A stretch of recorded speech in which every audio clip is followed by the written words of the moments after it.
Hey everybody, this is Russ with HealthForward Online, and I'm up here in Newcastle, California, and I'm with a gentleman by the name of Organic Jack. I've heard about him from a few friends, and I'm down in the Sacramento area, so this is only about 30-40 minutes away from where I live. So I came up here to meet him. I wanted to find out what he's doing. He's got this big organic farm, does a lot of his own wheatgrass, and we're going to talk to him today about his philosophy and what he does up here. All right, so here's Organic Jack. Thanks for meeting up with me. Let me come up here today. My pleasure. Tell us briefly just what you're doing up here. We're standing right here in your garden, and how did this get started? What was your philosophy? Got to go way back to 1972, watching my mother die of metastasized cancer. Yeah. I saw enough that I don't want to die of cancer. Started doing some research, and the last place I would want to go to is basically allopathic medicine, because as far as I'm concerned, they killed her with chemotherapy. She would have, I know she would have lived a lot longer, but I started realizing it's diet. Okay. You take care of your diet and you've whacked 70, 80, 90% of the cancers. And I came up here in Newcastle and I just started growing. And it's a viral infection, I got to tell you. You start growing and you just keep doing it. Right now I feed about 800, maybe 900 mouths every delivery with organic produce. Okay. And so you grow and deliver to families? Yeah, exactly. Actually, I grow quite a bit of stuff, but maybe you noticed horizontally challenged. I've got 13 terraces.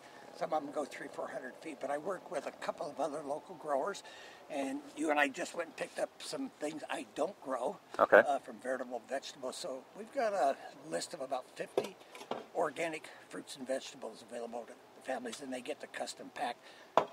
There's no money in this. Anybody that says they're making a lot of money doing organic, maybe it's not organic. Yeah. It's a labor of love.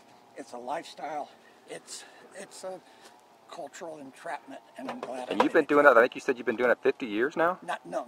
1972. Kind of come from a farming background. My grandpa was a farmer in Nebraska. Really boring. 160 acres of corn. I've got 5 acres here, and we grow 20, 30 different varieties. The key to sustainability is to put more back than we take from the earth. Okay. And it's a hard thing to do when you're growing corn for 30 or 40 years. Yeah. Plus it's real boring. But right now what Andrew is doing is putting okra in. And I've grown okra before. It's a beautiful flower, very tasty. Most people need an education. And I feed and send out a lot of educational information. To grow from seed from a previous generation, and with that in mind, you don't want to get me started on Monsanto, probably one of the roughest I know about them too. In the world. But to take a seed from last year's harvest, and it's say a Cherokee purple tomato. Rayleigh's is so proud of their Cherokee purples in the summertime, they sell them for $5.50 per 1 pound tomato. And they're really easy to grow. If you fertilize. I've got some plants here that they'll go over the top of these 7-foot cages. So does truly organic produce taste better? Or if it's really more wild, is it just that our taste buds are used to? Great question. I say older compared to a younger person that still has taste buds available. Some people can, not many, but some people can taste the pesticides. I never have.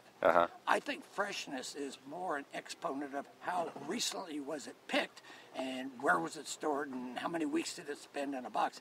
It's the beauty of what I do, and most organic farmers that come to farmers markets. It's local. It hasn't been on a truck. As much as I like Rayleigh's, their produce does not get fresher in a box, in a warehouse. I know it doesn't get tastier. It probably loses its vitality. Yeah. In answer to your question, if I was blindfolded, I probably couldn't tell the difference. Okay. But 6-8 months down the road, my body is telling me the difference. Most of the diseases, the terminal diseases are food. Cancer basically comes from bad food choices. Okay. Bad food choices. Well, and it doesn't happen here.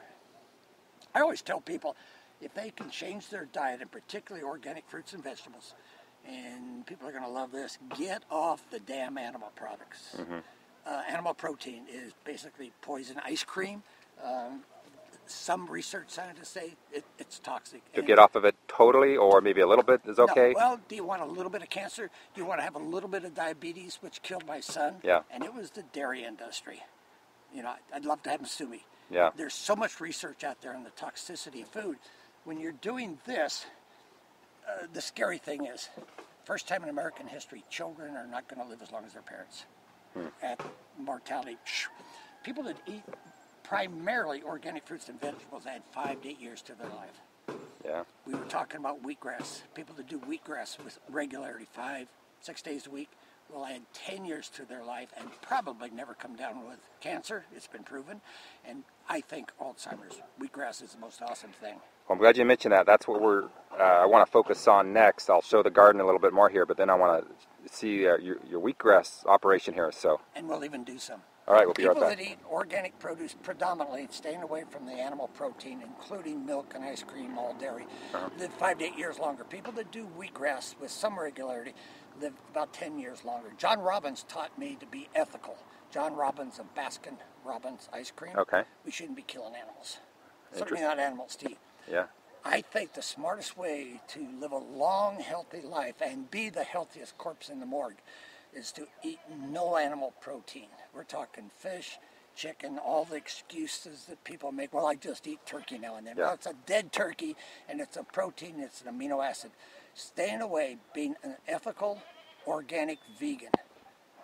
Life expectancy, 17 years longer life than the normal American. 17, think about it.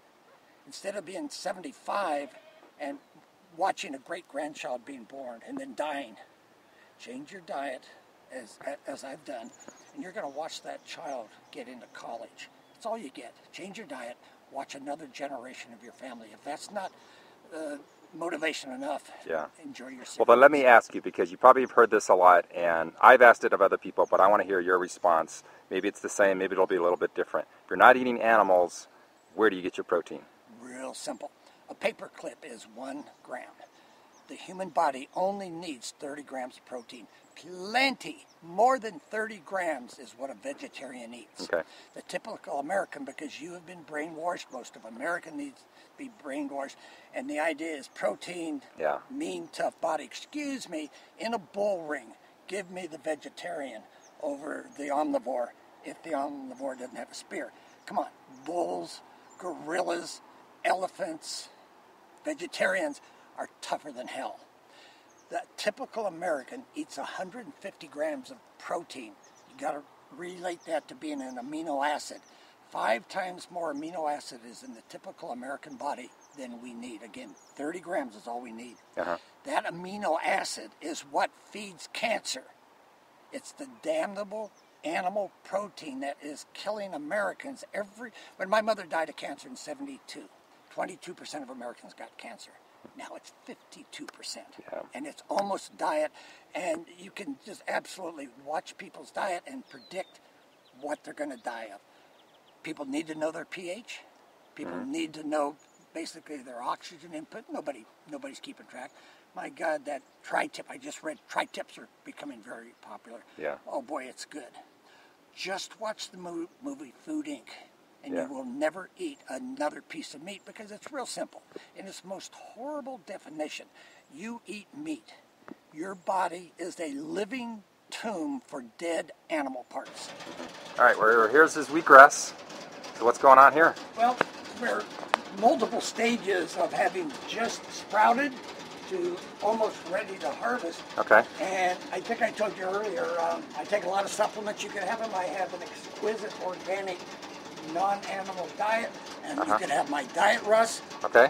The best I'll do with my wheatgrass, I'll share it with you. Okay. You can live on this. I know we're all going to die, but wheatgrass drinkers are not going to die of cancer. High blood pressure, heart attack, stroke, atherosclerosis, you name it. One of the miracles that I've accidentally found out, if a person smokes and can't quit, there is some magical formulation going on with wheatgrass. 3 people that had cancer realized they stopped smoking once they started doing wheatgrass. It is a miracle. Every week somebody faxes me a testimonial as to something new that wheatgrass does for people. So what do you think's going on in the body with the wheatgrass? 2 major things. Scott Jurich, who has won 7 consecutive Western States 100-mile endurance races. It started 25 years ago. For years, it was the toughest race in the world. It Wheatgrass absolutely supplies more oxygen to your body. That does a lot of things. It makes you feel better. Yeah. People that are suicidal stop thinking about suicide when they get more oxygen in their body. People that are kind of cheerful are always happier. It's an oxygen thing. Okay. And it's the oxygen content of the wheatgrass, chlorophyll, that metabolizes the food to a better degree. And Scott Jurich, world-class ultramarathoner, he just set a world record for 165 miles run in 24 hours. And he's been up here and he says, Jack, don't tell my competitors, but it's the wheatgrass that makes all the difference in the world. He uses wheatgrass every day. So I'm not a marathoner, but I do work 80, 90 hours a week, and a lot of people my age are either dead or retired or maybe retarded.